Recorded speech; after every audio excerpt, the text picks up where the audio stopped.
Edo State Governor Godwin Obaseki don't describe late pal Osabohien Hubert Akpata as pillar for the Akpata family.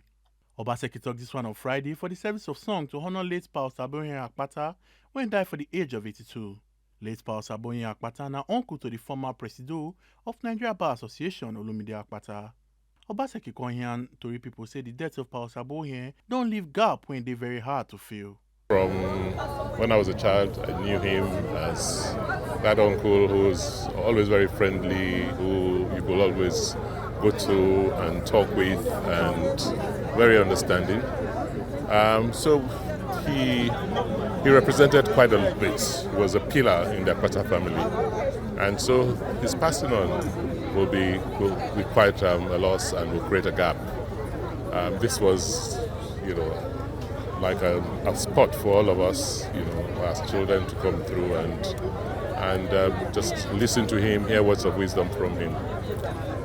We'll miss him, but we'll take solace in the fact that he lived a very impactful life and he's left very, very successful children and family behind. We thank God we had him and we thank God for the impact he made. People when follow Governor Obaseki go this service of song na PDP chairman for Edo State Anthony Azigbemi, Chief Osaro Ida, and Deputy National Youth Leader for PDP Timothy Osadolo. Omo Aluke Ajakaye, TMC TV News. No forget to your PVC Nabio Power. No say I'm giving a politician on election day.